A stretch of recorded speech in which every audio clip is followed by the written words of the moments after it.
Every character needs to be distinct. They need to have attributes that set them apart from other characters. They look different, they talk different, they think different. This is the basis of characterization. But making your characters distinct is not enough. Making them behave in a certain way is not enough to make realistic, believable characters. The fact is, every character in your novel needs to be multiple characters. How a person responds in any situation you put them in is a combination of two things: who that person is and what situation you put them in. But who that person is often affected by the situation you put them in. And to make your characters realistic, you need to take this into account. Almost everyone will show a different face depending on the situation you put them in. Your characters need to do the same thing if you want them to really stand out. Your characters can't just be robots who always do what their character sheet tells them to do. Dr. Steve Peters, who wrote the book The Chimp Paradox, describes one of the easiest to understand models of this behavior, and that's what I'm going to use to describe how you can start to integrate this idea into how you develop and characterize your characters. Dr. Peters basically describes three different parts to the brain. There's the human part, the chimp part, and the third part, which he describes as the computer. These three parts all interact and get triggered at different times depending on the situation. While one part may be dominant in a certain situation, usually the behavior of a person is a mixture of all three. And the attributes of each individual component will affect the overall person that we're talking about. Let's start by breaking down what these different parts do. There's a lot to this, so if you want to understand this in more detail, you can read Dr. Peters' book, or he's on a lot of podcasts and things where he explains this stuff in great detail.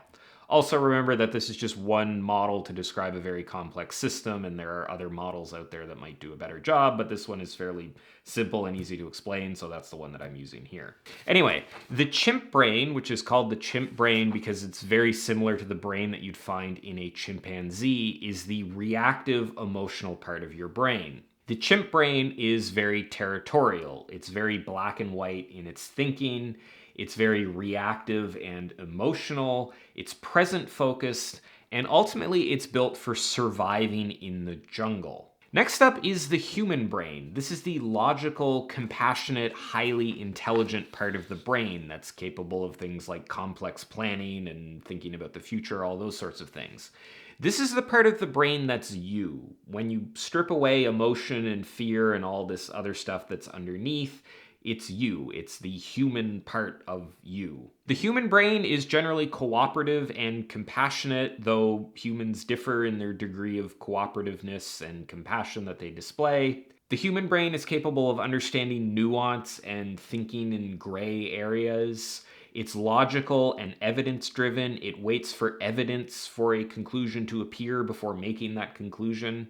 As I mentioned, it's very future-focused and is capable of planning and delaying gratification.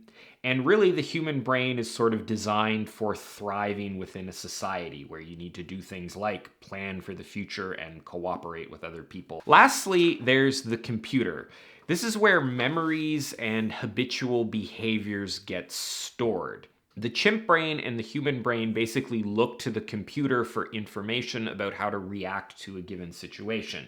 And the information that the computer stores has to do with memories and conditioning and instinct and all of the experiences and beliefs that you've developed over the course of your life. If you're afraid of water and you're walking across a bridge over a river, then the computer is going to pull out all your memories and fears associated with water and present that evidence to the human and chimp brain, who will then react in a certain way. Now, there's variability between these three parts in different people. Some people have stronger chimps relative to their humans. Some humans are more emotionally cold than others. Some chimps are quite generous, others not so.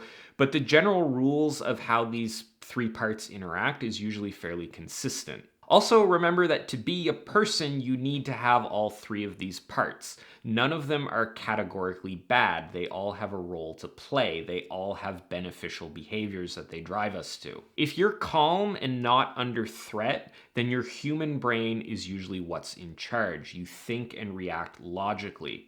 When something happens, like say you get cut off by an arsehole in a Nissan Altima in traffic, that's when the chimp brain gets triggered and you start acting emotionally. You get territorial, you stop being cooperative, you start seeing things in black and white.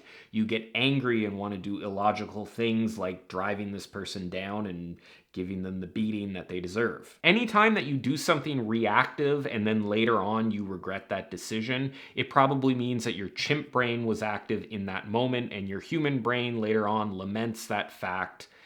Also remember that the chimp is way stronger than the human, kind of like a real chimpanzee.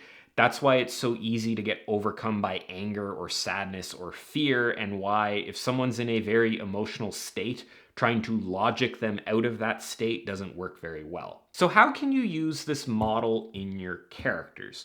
I think the first thing to consider is breaking out how that character behaves based on these three components. When they are logical and forward thinking, how do they act? How do they behave when they're stressed? How quickly or how easily can they be moved from the human brain into the chimp brain where they start acting reactive and emotional and use black and white thinking, that sort of stuff.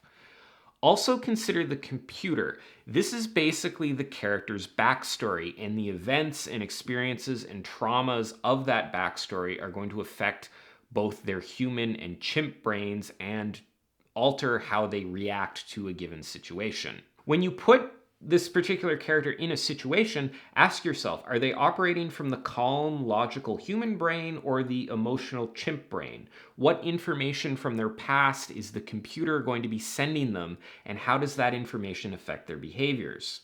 You'll see this in situations like if the villain is antagonizing the hero into attacking them or something, that's basically the villain trying to force the hero's chimp brain into action to make them do something reckless and impulsive and probably damaging. In like an interrogation scene where you have a good cop and a bad cop, usually the good cop is operating from the human brain and the bad cop is getting all angry and emotional from the chimp brain. You can create a lot of conflict by having characters act out of the chimp part of their brain. Most romantic conflict is driven by a character reacting to something in a chimpanzee-like way and then dealing with the problems that they create later on. Stop thinking about your characters as a monolithic being who behaves in a certain way that you've outlined on their character sheet, and instead think about them as an interaction between these three systems. Systems that process information in different ways. Systems that are sort of fighting for control with each other. It's these interactions of these different systems within the character that will help make them seem more realistic. As long as you have a balance here between these three and that the character behaves consistently, that this system pushes them towards consistent behavior throughout the story, then it won't seem like you have different characters within the same character. It will seem like you have a more complex character whose behavior is arising out of the interaction of these different systems. One really great piece of advice that has to do with characters is that good characters are unpredictable. Not because they act irrationally or erratic, but because they are so complex that it's difficult to predict how they are going to react to a given situation. Their reactions are so nuanced and driven by the different parts of the system that it makes them unpredictable. Just like you maybe didn't predict that this was going to be the end of the video, which it is because we're at the end of it. So there you have it. I hope you enjoyed this video and found the advice in it useful. Please leave a comment down below if there's something you have to say about everything that I've said here. As always, thanks for watching, and I'll see you next time.